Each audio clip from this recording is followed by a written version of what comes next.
Hello बच्चों, कैसे हैं? ठीक है। चलिए फिर myself Pooja Joshi, I am your educator. चलिए आज हम शुरुआत करते हैं एक नया चैप्टर जो है आपका algebraic expression in identities and identities. बहुत ही प्यारा और बहुत अच्छा चैप्टर है। पूरे के पूरे नंबर इसमें आते हैं और कोई भी ऐसी कठिन चीज इसमें नहीं है कि आपको इसमें परेशान होना पड़े। ठीक है, जो कंपेयरिंग इससे पहला वाला जो चैप्टर था उससे थोड़ा आपको इजी पड़ेगा ही, और बहुत अच्छा चैप्टर है, तो आपको कहीं ना कहीं बिल्कुल दिक्कत नहीं होने वाली है। अगर आप इस वीडियोस को अच्छे से देखते हैं, ध्यान से समझते हैं, तो कहीं कोई परेशान होने की आपको जरूरत है ही नहीं। तो चलिए शुरुआत करते हैं। ओके, सबसे पहले हम बात करें, देखो एल्जेब्रिक एक्सप्रेशन कहते किसको हैं। जैसे समझ लीजिए कोई टर्म्स हैं A5A प्लस 7B और 8C, इस तरह से जो एक्सप्रेशन होते हैं जिनमें वेरिएबल होते हैं। वेरिएबल मतलब होता है XYZ ABC। जैसे ये होते हैं ना, जो आपके अल्फाबेट होते हैं ABC और XYZ MNO, कुछ भी हो सकता है। जो आपके अल्फाबेट होते हैं उसको बोलते हैं वेरिएबल्स। ठीक है, उसको बोला जाता है वेरिएबल। जब इस तरह से ये आपकी टर्म्स बनती हैं जिसमें आपके कोफिशिएंट और टर्म्स आपस में जुड़ती, कोफिशिएंट और आपका वेरिएबल जुड़ती हैं। ठीक है, जरूरी है कि जुड़े भी ना, कुछ इस तरह के टर्म हो कि हमें कुछ इस तरह का मिल जाए, जैसे 7XY प्लस 1000। इस तरह से भी अगर कोई चीज टर्म जुड़ती हैं तो उसको हम क्या बोलते हैं? इसको हम बोलते हैं एल्जेब्रिक एक्सप्रेशन। एल्जेब्रिक एक्सप्रेशन मतलब जहां पर ये एक्सप्रेशन आपके हों। ठीक है, चलिए अब हम धीरे धीरे समझते हैं कि चीजें होती क्या है। सबसे पहले आता है टर्म्स। देखो सबसे पहले जो आता है उसे बोलते हैं टर्म्स। टर्म्स किसे कहे जाते हैं? जैसे समझ लीजिए कोई भी है, एक एग्जांपल मैं आपको बताऊं। जैसे आपका है 100x plus 9y plus 7z, इस तरह से कोई आपके टर्म्स है। ठीक है, जैसे यहाँ पर क्या है, 100x है, ये 9y है, ये 7z है। तो इनको जो बोला जाता है इनको टर्म्स बोला जाता है। क्या बोलते हैं? इसको टर्म्स बोलते हैं। जैसे ये है, इसको भी बोलते हैं टर्म्स, इसको भी बोलते हैं टर्म्स, ये बोला जाता है टर्म्स। ठीक है, इनको क्या कहा जाता है? टर्म्स कहा जाता है। जैसे आपके कोई भी एक्सप्रेशन है, अगर वो प्लस और माइनस से जुड़े हुए हों, प्लस और माइनस से अगर ये जुड़े हों तो इनको टर्म्स बोलते हैं। जैसे ये एक टर्म्स हो गया, ये एक टर्म्स, ये एक टर्म्स। ठीक है, अलग अलग अगर हों और प्लस और माइनस से जुड़े हों। ठीक है, अगर मैं इसमें बात करूं कि कितने टर्म्स हैं, तो कितने टर्म्स हो गए हमारे? 3 टर्म्स हो गए। ठीक है, इतना समझ में आया। चलिए अब आता है आपका टर्म्स के बाद आता है कोफिशिएंट। कोफिशिएंट, कोफिशिएंट किसे कहते हैं? जैसे कोफिशिएंट मतलब होता है उसके साथ जो आपका जो क्वेश्चन टर्म है वो अगर इनटू में है। जैसे समझ लीजिए यहाँ पर एग्जांपल से समझो, देखो चीजें एग्जांपल से ज्यादा क्लियर होती हैं। जैसे यहाँ पर है 7x। ठीक है, अगर मैं कहूं इसका कोफिशिएंट क्या है, यानी कि x का कोफिशिएंट क्या है? कोफिशिएंट मतलब होता है कांस्टेंट टर्म, इसको बोला जाता है कांस्टेंट टर्म।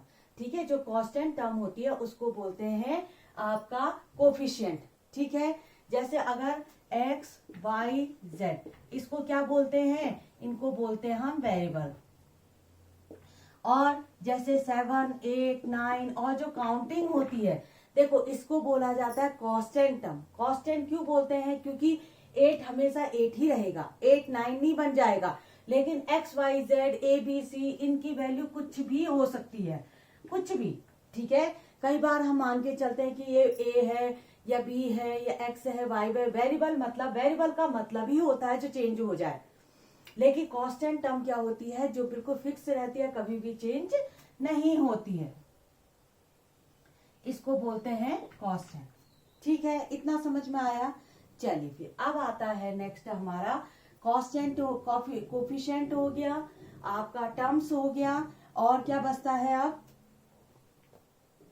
और चीजें लाइक और अनलाइक टर्म भी बता देती हूँ आपको, ठीक है। थोड़ा बहुत चीजें इंट्रो आपका जब हम क्वेश्चन करेंगे तब भी ये सब चीजें आएंगी।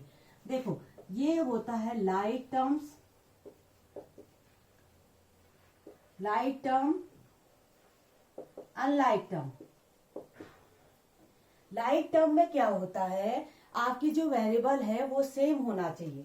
जैसे यहाँ पर 7x है, -5x है, और अगर 8x है, तो ये क्या कहलाएगा, लाइक टर्म्स। लाइक टर्म्स का मतलब होता है जो वेरिएबल है वो सेम होना चाहिए, ठीक है।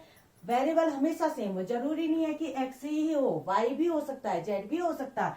जैसे हम एक एग्जाम में और कर सकते हैं, जैसे 8m हो गया, 59m हो गया, इस तरह से। अगर m² है तो m² ही रहे, मतलब आप समझ रहे हैं जो वेरिएबल है वो सेम होना चाहिए, ठीक है, वो बदलना नहीं चाहिए। और ये कांस्टेंट टर्म से आपको कोई मतलब नहीं, जो ये आपका कांस्टेंट टर्म है, जैसे 59 है, 8 है, कुछ भी हो, उससे कोई फर्क नहीं पड़ता, लेकिन वेरिएबल सेम होना चाहिए। और अनलाइक में क्या आ जाएगा, जैसे अनलाइक में क्या आ जाएगा, आपका 8m है, यहाँ पर 7n है, यहाँ पर 12s है, ठीक है, या p हो सकता है, 12p हो जाएगा। तो यहाँ पर ये हो जाएंगे अनलाइक टर्म। अनलाइक टर्म में देखो ये जो वेरिएबल है वो बिल्कुल क्या है, अलग अलग है, ठीक है, वेरिएबल जो है बिल्कुल अलग अलग है, तो इसको बोलते हैं अनलाइक टर्म। ठीक हो गया, इतना समझ में आया। चलिए फिर अब आता है हमारा, अब हम करते हैं कुछ क्वेश्चन जिनसे आपका कॉन्सेप्ट और बिल्डअप होगा और चीजें आपको बहुत अच्छे से समझ में आ जाएंगी। चलिए अब आता है क्वेश्चन नंबर 1। ये आया आपकी एक्सरसाइज 9.1 क्वेश्चन नंबर 1। इसमें आपको क्या क्या करना है, आपको इसमें टर्म आइडेंटिफाई करनी है और कोफिशिएंट बताना है, ठीक है, कितनी टर्म है और कितने। यहाँ पर सबसे पहले आप लिख दीजिए, क्वेश्चन है हमारा 5xyz², और यहाँ पर है -3xy, ठीक है, ये आया। अब इसमें आप टर्म और वो पहचानो, बहुत आसान है, देखो बहुत आसान है, आराम से कर लोगे आप। यहाँ पर एक टर्म्स का कॉलम बना दीजिए, यहाँ पर एक कोफिशिएंट का कॉलम बना दीजिए।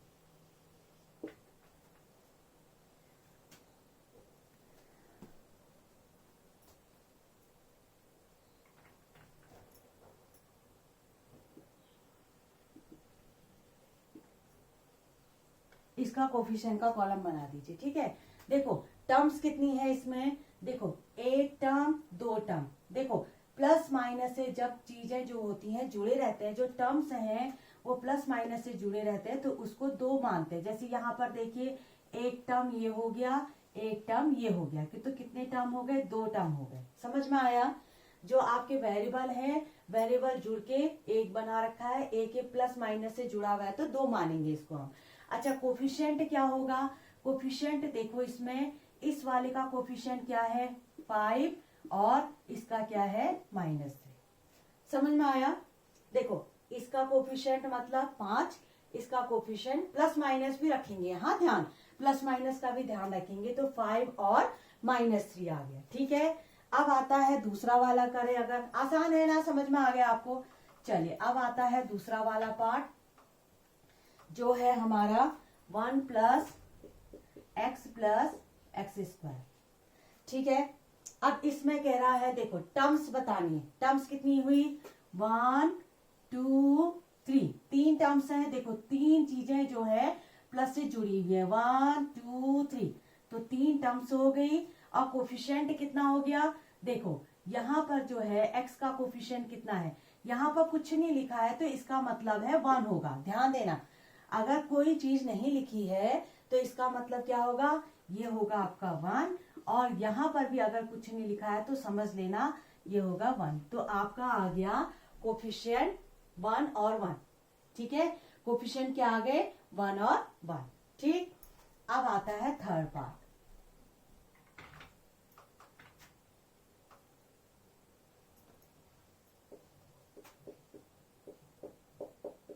थर्ड पार्ट अगर हम करें, देखो ये क्या लिखा है, 4x² y² -4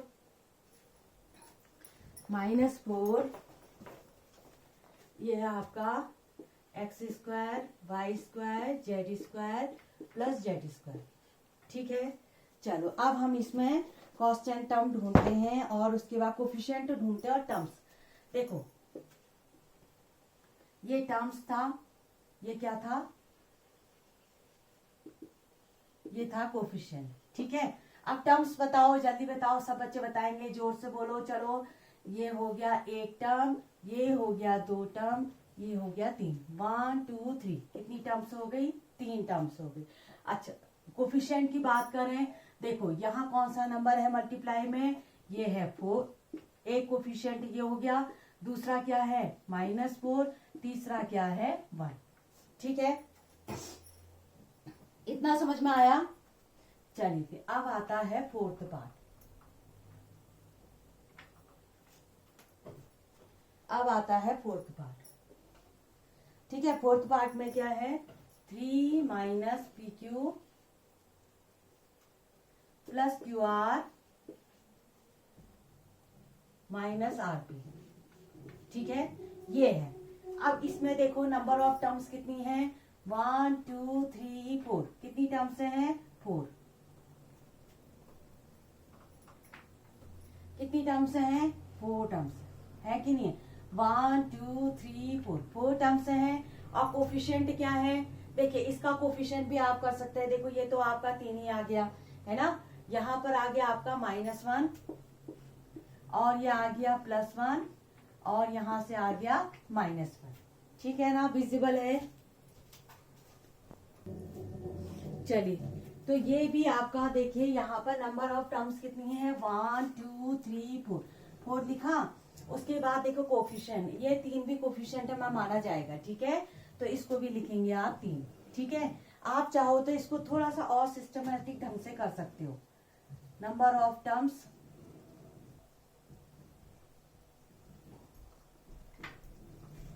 थोड़ा सा इसको हम और अच्छे ढंग से कर सकते हैं। जैसे आपका हो गया, इसको दोबारा करवा देती हूँ। ठीक है, इसको थोड़ा और अच्छे ढंग से कर सकते हैं आप।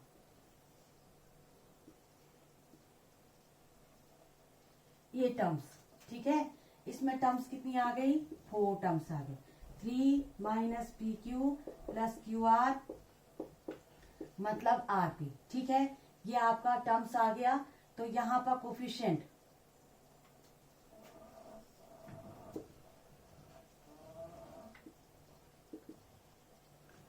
कोफिशिएंट लिख सकते हैं। ठीक है, देखो 3 का कोफिशिएंट कितना आया, 3 आया। ठीक है, और -PQ का कोफिशिएंट क्या आया, आप चाहो तो अलग अलग लिख सकते हो, इसको छोड़ दो यहाँ पर। ठीक है, अच्छा यहाँ पर देखिए -PQ का कोफिशिएंट कितना आया, -1। ठीक, और QR का कोफिशिएंट कितना आया, 1। और -RP का कोफिशिएंट कितना आया, ये आया -1। आप चाहो तो अलग अलग भी दिखा सकते हो, नहीं तो एक ही में करके भी आपका हो जाएगा। इसमें कितनी टर्म्स हैं, 4 टर्म्स हैं। 3 का कोफिशिएंट 3 ही हो गया, -PQ का कोफिशिएंट -1, QR का कोफिशिएंट 1 और -RP का कोफिशिएंट -1। ठीक है, इतना क्लियर है। चलिए फिर अब आता है नेक्स्ट। ठीक, अब करते हैं इसका नेक्स्ट। ये मैंने बॉक्स बना ही दिया है तो मैं इसको डिस्टर्ब नहीं करूंगी, यहाँ पर हम भरते चले जाएंगे। ठीक हो गया, ओके। अब आता है नेक्स्ट क्वेश्चन। ये आया हमारा 5th पार्ट। ये आया हमारा 5th पार्ट। 5th क्या है, x/y x/2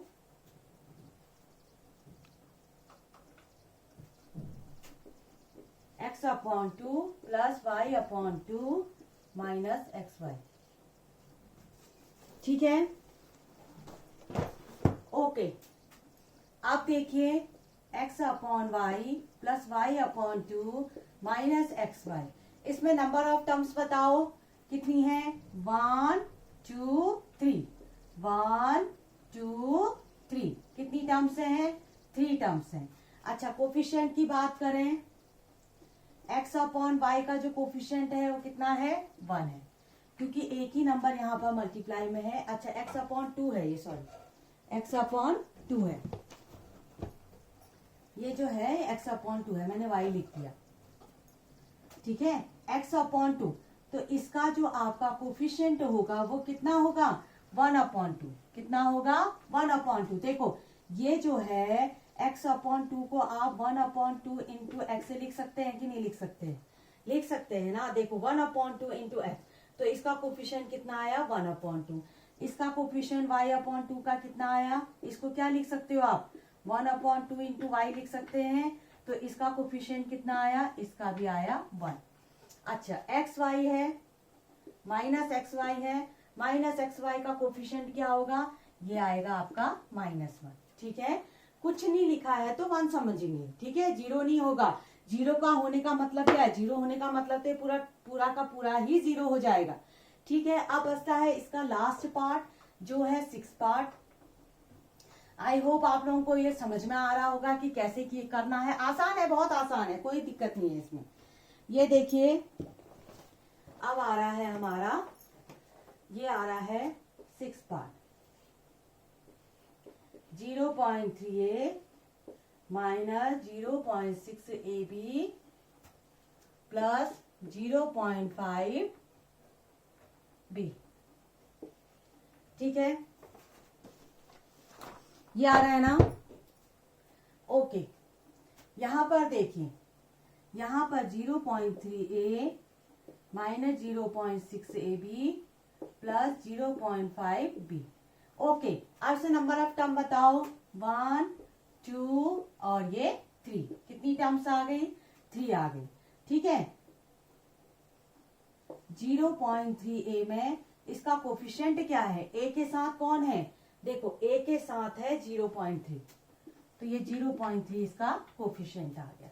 अच्छा, इसकी बात करें 0.6ab की, माइनस, साथ में माइनस भी है, तो इसका कोफिशिएंट कितना आया? -0.6, ठीक। ऐसे ही प्लस 0.5b की अगर बात करें तो इसका कोफिशिएंट कितना आया? 0.5। समझ में आया? सब बच्चों को समझ में आया? चलिए फिर इसको भी आप कॉपी कर लीजिए जल्दी से। ओके, कोई कठिन नहीं है, बिल्कुल आसान सा है और कोई आपको दिक्कत यहाँ पर नहीं होने वाली है। आप बस ध्यान से देखिएगा, ठीक है। देखो एक्सरसाइज 9.1। अब आता है सेकंड क्वेश्चन। सेकंड क्वेश्चन हमसे क्या कह रहा है? Classify the following as monomial, binomial और ट्राइनोमियल, ठीक है। तो पहला लिख लेते हैं हम लोग x प्लस वाई। बताओ क्या है? देखो मोनोमियल क्या होते हैं? जिसमें एक ही टर्म होती है, ठीक है। मोनोमियल वो होते हैं जिनमें एक ही टर्म होती है, उसे मोनोमियल कहा जाता है। जिसमें 2 टर्म होती है उनको कहते हैं बाइनोमियल, और जिसमें 3 टर्म होती है उसको कहते हैं ट्राइनोमियल, ठीक है। जैसे 2 टर्म जिसमें होगी 6x प्लस 5y, इसको बोलेंगे बाइनोमियल। बाइनो मतलब जिसमें 2 हो, एक ही हो तो उसको बोलेंगे मोनोमियल, और जिसमें 3 टर्म हो, ये हो, तो इसको बोलेंगे ट्राइनोमियल, ठीक है।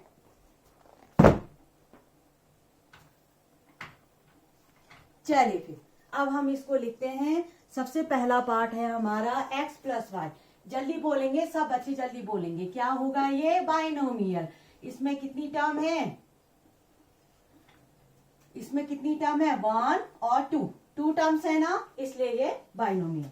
दूसरा देखिए, x plus x square plus x cube plus x की पावर 4। अच्छा, ये देखो, ये कह रहा है कि बाइनोमियल, मोनोमियल और ट्राइनोमियल 3 बताने हैं। इसमें कितनी है? 1, 2, 3, 4। ये किसमें इसमें फिट नहीं हो रहा है। क्यों? क्योंकि ना तो ये बाइनोमियल है, ना तो ये ट्राइनोमियल है, ठीक है, ना ये मोनोमियल।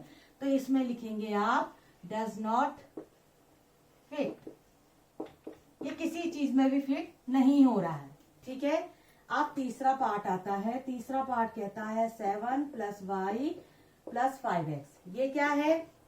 एक टर्म, दो टर्म, तीन टर्म, इसलिए ट्राइनोमियल। ठीक। फोर्थ वाला देखिए, फोर्थ वाला क्या कहता है, 2y माइनस 3y स्क्वायर। देखो इसमें कितने हैं टर्म, दो टर्म है कि नहीं है, एक टर्म दो टर्म, इसलिए ये हो गया बाइनोमियल। अब आता है फिफ्थ, फिफ्थ वाले में है, ये 2y था ना, फिफ्थ आ गया आपका 2y minus 3y square plus 4y cube. ये क्या है, ये क्या है, जल्दी बोलो क्या है ये है ट्राइनोमियल।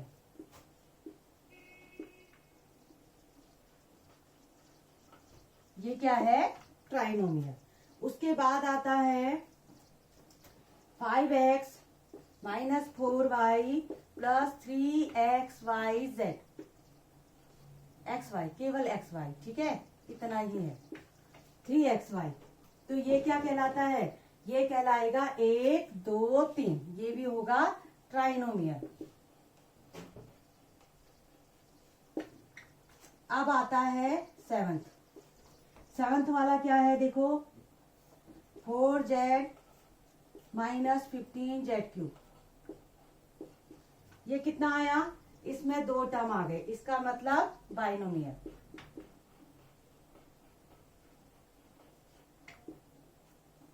इसको क्या कहेंगे, बाइनोमियल।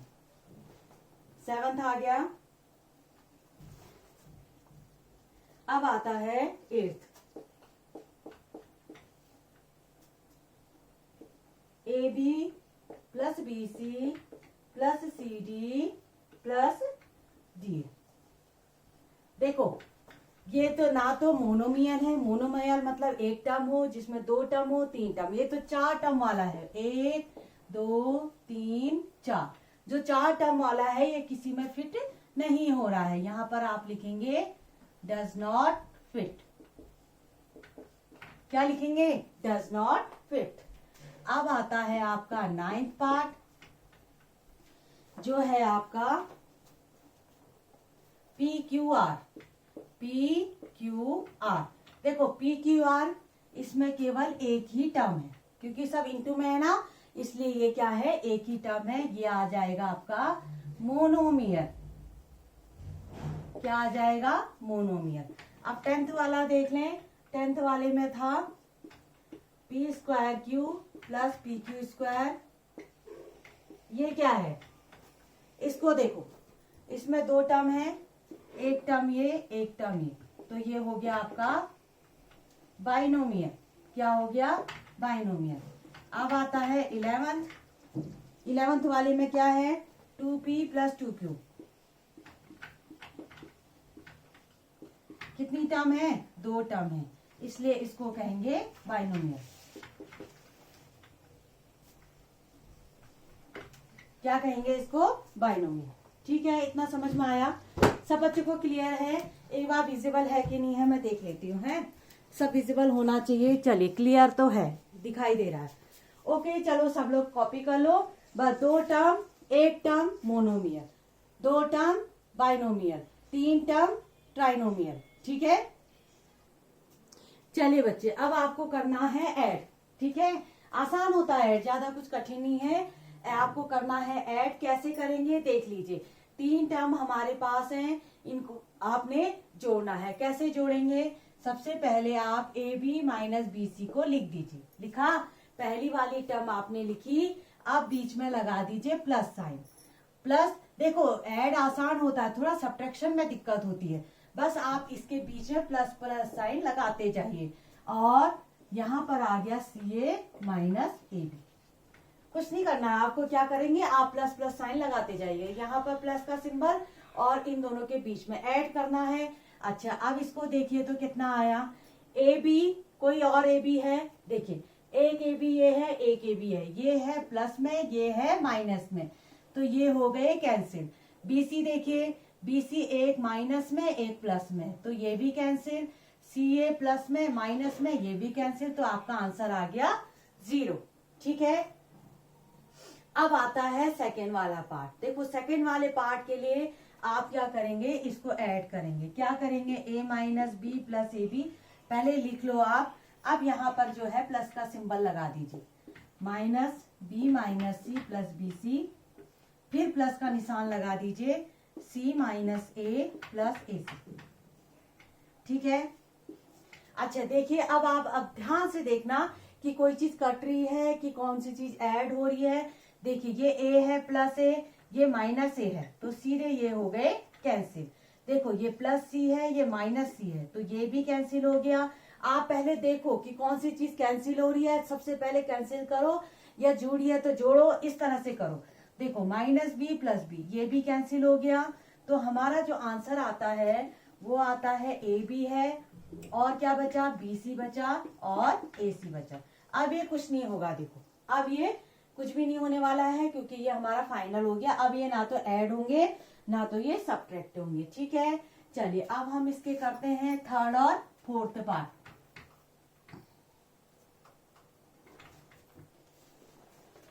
देखिए इसका जो थर्ड पार्ट है वो क्या है, 2p² q² minus 3pq plus 4, और दूसरा जो पार्ट है वो है 5 plus 7pq minus 3p² q²। ठीक है, ये आपको जोड़ना है।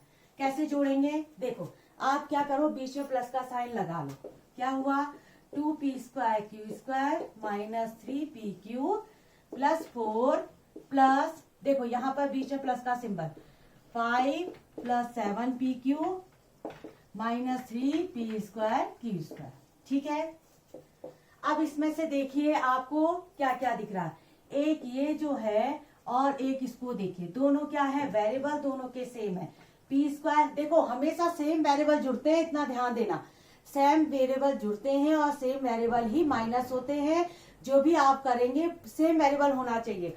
p² q², देखो यहाँ भी है, p² q² यहाँ भी है, तो ये दोनों को मैं सब्ट्रैक्ट कर सकती हूँ। देखो -3 है, ये +2 है।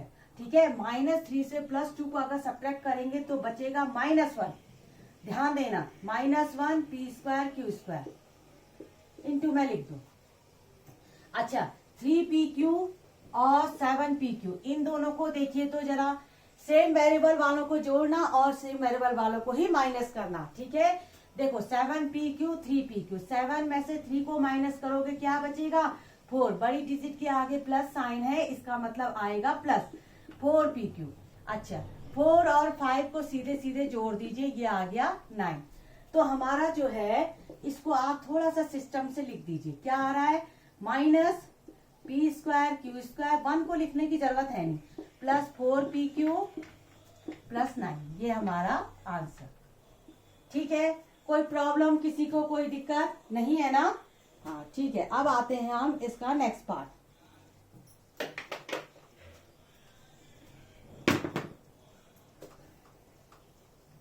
अब करते हैं हम इसका नेक्स्ट पार्ट। मजा आ रहा है, बोर तो नहीं हो रहे, कह तो रहे बच्चे मैम हम तो बोर हो रहे हैं। बोर हो रहे हो, एक कहानी सुनाओ, स्टोरी बढ़िया वाली, सुनाए कि ना सुनाए। सब बच्चे कह रहे जोर से, हाँ सुनाओ सुनाओ। अब क्या स्टोरी सुनाए आप लोगों को, आप लोग बस थोड़ा सा अभी कंसंट्रेट करो, नहीं तो आप स्टोरी में ही बह जाओगे अभी। ठीक है, कभी ऐसे कोई मौका लगेगा तो आपको आपके साथ स्टोरी भी शेयर करी जाएगी, और अलग से मैं इसके लिए वीडियो बनाऊंगी जिसमें हम एंजॉय करेंगे। ठीक है, उस समय पढ़ाई लिखाई नहीं होगी, उस समय एंजॉय होगा। ठीक, अभी हम थोड़ा पढ़ लें, नहीं तो आप लोग स्टोरी में ही रह जाओगे ना। अच्छा अब हमें इसको ऐड करना है। ठीक है, ऐड करने के लिए इन सबको जोड़ दो। आप कैसे जोड़ोगे, l² प्लस m², बीच में लगा दो प्लस का साइन, m² प्लस n², यहाँ लगा दीजिए प्लस का साइन। क्या बन गया, ये बढ़िया राइम बन रही है ये तो, n² प्लस m², बीच में लगा दो प्लस का साइन। देखो कितनी बढ़िया पोयम बन गई है, 2mn प्लस 2nn। ओके, अब l² ढूंढो, कितने हैं, एक l² एक l², कितने हो गए, 2l²। एम स्क्वायर कितने 2m², n स्क्वायर 2n² और plus 2lm plus 2mn plus 2nl। ठीक है, बाकी तो कुछ होने वाला है नहीं, बाकी सब हमने लिख दिए। ठीक है, चलिए फिर ये पार्ट भी हमारा खत्म हो गया। अब आता है हमारा फोर्थ क्वेश्चन।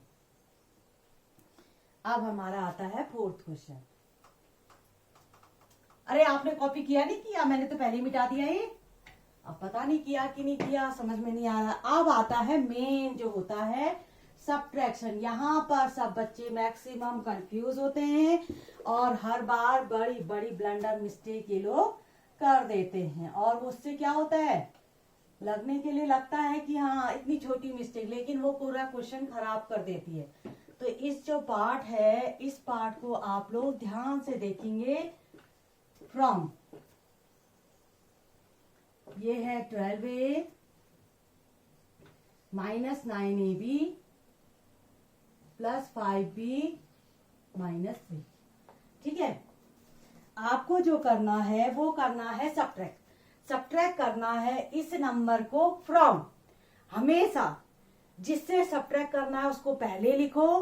आपको देखो फ्रॉम इससे इसको सब्ट्रैक्ट करना है, ध्यान दो, लैंग्वेज में ध्यान दो।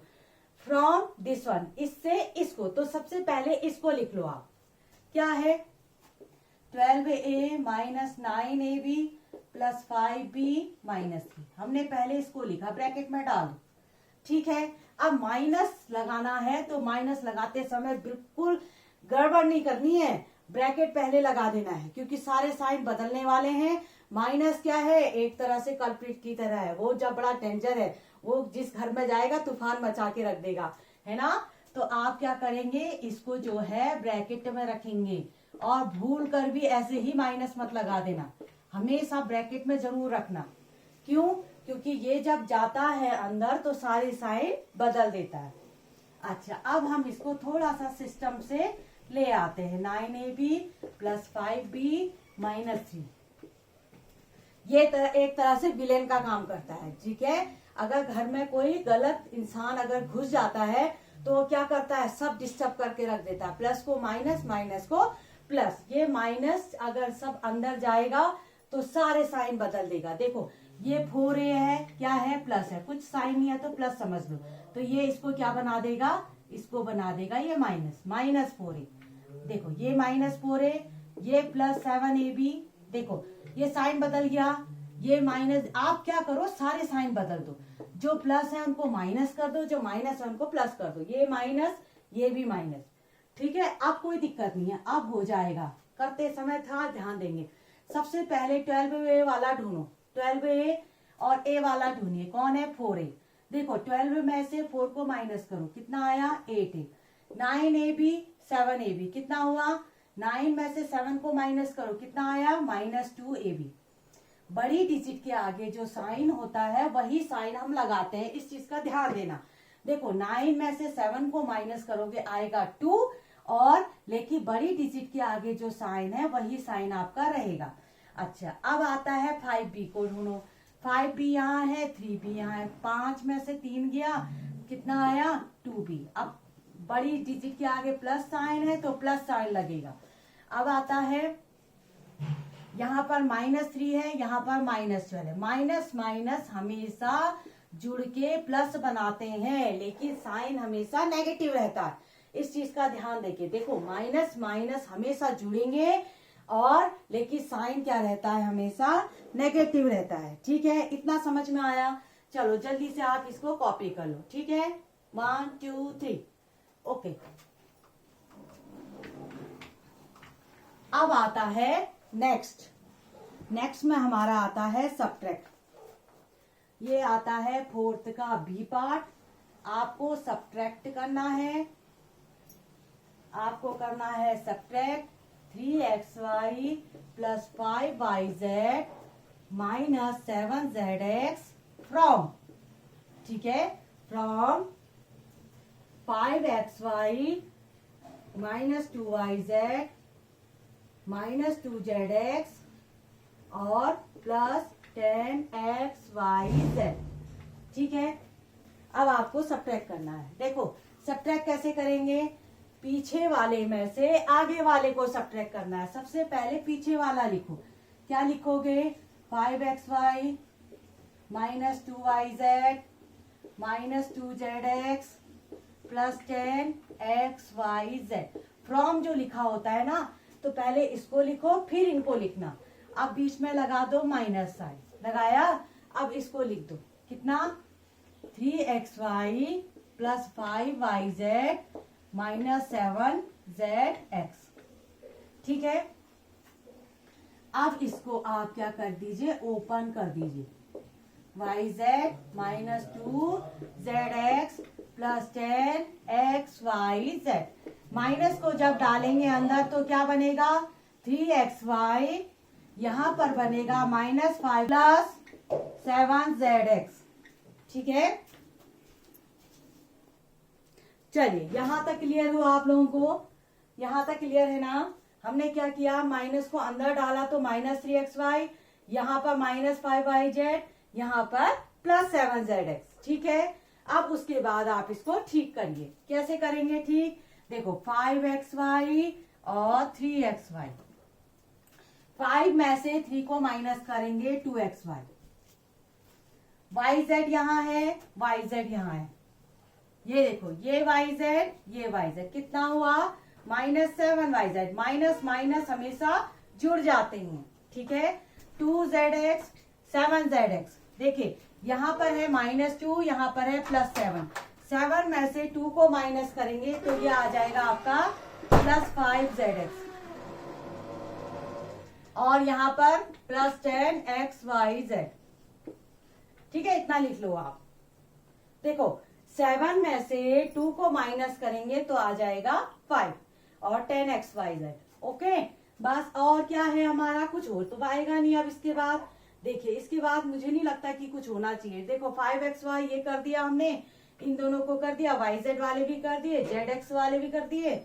ठीक है, और 10xyz, अब कुछ नहीं हो पाएगा। बस इतना आपका फाइनल आंसर आ गया। ठीक है, अब बचता है इसका लास्ट पार्ट। ठीक है, इसको कर लेते हैं, इसका लास्ट वाला पार्ट।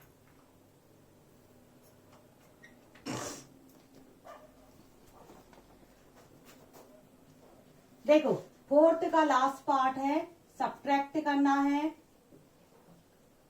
क्या सब्ट्रैक्ट करना है, 4p² cube minus 3p³ plus 5p² minus 8p plus 7q minus 10 from 18 minus 3p minus 11q plus 5p³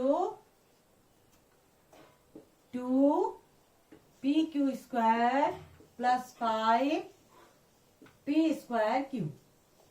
थोड़ा सा दिखने में लंबा लग रहा होगा ये, लेकिन परेशान होने की जरूरत नहीं है। जब मैं आपके साथ हूं तो आपको परेशान होने की बिल्कुल जरूरत नहीं। ठीक है, ध्यान से पहले आप पीछे वाला लिखो, ध्यान से एक एक करके स्टेप करते हैं। देखो इसको सबसे पहले हम पीछे वाला लिखते हैं। क्या लिखते हैं, 18 minus 3p plus minus 11q plus 5pq minus 2pq² plus 5p²q। ठीक है, अब माइनस लगाते समय आप बिल्कुल ब्रैकेट लगाएंगे। इस चीज का ध्यान देंगे, जब भी ये आपका आए, पहली टर्म आए, पहला वाला जो हमको दिया है वो आए, तो माइनस लगा के ब्रैकेट लगाओ। क्यों, क्योंकि फिर ये सारे साइन बदलने वाले हैं। आपका आ गया p² minus 3pq plus 5pq² minus 8p plus 7q minus 10। ठीक है, अब सारे साइन देखो बदल दो।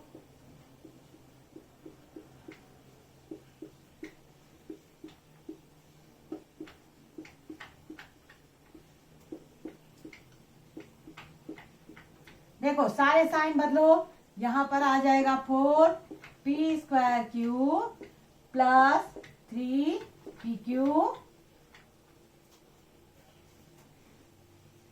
माइनस, देखो ये प्लस है तो माइनस हो गया, पी क्यू स्क्वायर, ये माइनस है तो ये प्लस बन गया 8p, और ये प्लस है तो माइनस बना 7q, और ये माइनस तो ये भी हो गया प्लस। ठीक है, अब इसको हमने थोड़ा सा सिस्टम में लाना है। दिखने में तो बड़ा डेंजर किस्म का क्वेश्चन दिख रहा है, लेकिन आसान है। आप शुरुआत से पकड़ते हुए चलो, बीच में ऐसे भागो मत। ठीक है, पहले सबसे पहली टर्म देखो 18 का जोड़ीदार कौन है यहाँ। ठीक है, 18 एक अलग से कांस्टेंट टर्म है, तो इसका जोड़ीदार यहाँ पर आपको मिल रहा है 10। तो 18 और 10 को ऐड कर दीजिए, दोनों प्लस में है तो जुड़ जाएंगे 28। अब p वाला टर्म देखो, ऐसे पकड़ते हुए चलो तो सारे नंबर इंक्लूड, पता लगा आपने बीच में कोई उठा दिया, फिर आप पीछे से कोई उठा दिया, ऐसा मत करना, ऐसे में कोई टर्म आपसे मिस हो सकती है। अब देखो ये 3p है, अब 3p वाले में देखो ये है, ये माइनस 3p, ये प्लस 8p, कितना हुआ 5p। अब आता है 11q है, और 11q वाला यहाँ कौन है, कोई है 11q वाला, कोई नहीं है, तो माइनस 11q लिख दो, ये अकेला है। 5pq वाला कोई है, कोई हमें मिलेगा pq वाला, ये मिल गया। ठीक है, 5pq और 3pq कितना हुआ 8pq। अब -2pq स्क्वायर वाला देखो, pq स्क्वायर वाला देखो ये है -2pq स्क्वायर -5pq स्क्वायर, तो माइनस माइनस दोनों जुड़ के दोनों बन जाएंगे 7। माइनस माइनस हमेशा जुड़ते हैं, लेकिन साइन रहता है नेगेटिव, इस चीज का ध्यान देना। ओके, अब 5p स्क्वायर क्यू वाला ढूंढो, ये है इसके बगल में ही है 4pq स्क्वायर। हमेशा वेरिएबल जो है वो सेम होना चाहिए, तभी वो ऐड या सब्ट्रैक्ट होंगे। देखो 5 में से 4 गया, कितना बचा 1, बड़ी डिजिट के आगे प्लस साइन है तो प्लस आएगा, 1 को लिखने की जरूरत है नहीं, तो सीधे हम p स्क्वायर क्यू लिख देते हैं। कोई और बचा, देखो यहाँ पर 7q बचा हुआ है। ओके, 7q वाला हमको उस समय नजर नहीं आया, 7q और 11q। ठीक है, ये 7q वाला हमें नजर नहीं आया उस समय, लेकिन ये था, ये देखो ये था 7q, कोई नहीं अभी कर लेते हैं। ठीक है, बस इसको थोड़ा सा सिस्टम में लगा दीजिए, ये आया 5p। अब ये 11q और 7q को दोनों को आप ऐड कर दे, माइनस माइनस दोनों जुड़ जाएंगे, ये आ जाएगा 18q, ये आ जाएगा 8pq, ये आ जाएगा 7pq स्क्वायर, ये आ जाएगा p स्क्वायर q। ठीक है, क्लियर। चलिए यहाँ पर ये हमारी एक्सरसाइज खत्म होती है। एक बार हम जल्दी से इसको देख लेते हैं कि इसका आंसर हमारा सही बैठा है कि नहीं बैठा है। 28 आ रहा है, p स्क्वायर q आ रहा है। ओके, -7, ठीक है, 8pq भी सही है, और -18q भी सही है। ओके, 5p भी सही है, बिल्कुल सही आंसर है। ठीक है, चलिए फिर ये सबसे लास्ट क्वेश्चन सबसे ज्यादा लंबा था, थोड़ा सा इसकी प्रैक्टिस ज्यादा करिएगा, और क्वेश्चन तो इजी है। चलिए फिर यहीं पर खत्म करते हैं इस क्लास को। आपको शायद, मुझे लगता है, आई होप आप लोगों को वीडियो पसंद आया होगा। अगर पसंद आया है तो लाइक शेयर और सब्सक्राइब करना ना भूलें। अपने फ्रेंड्स के साथ इसको जितना हो सके शेयर कर दीजिएगा। ठीक है, चलिए इसको आप प्रैक्टिस करिएगा, 2 या 3 बार आप बार प्रैक्टिस करेंगे तो ये आपका बिल्कुल क्लियर हो जाएगा। उसके बाद की जो वीडियोस हैं मैं वो भी अपलोड कर दूंगी। इससे पहले की जो चैप्टर है 6, 7, 8 वो ऑलरेडी अपलोड हो गए, बाकी के चैप्टर भी बहुत जल्दी अपलोड हो जाएंगे। ठीक है, तो keep watching. Okay, bye, thank you.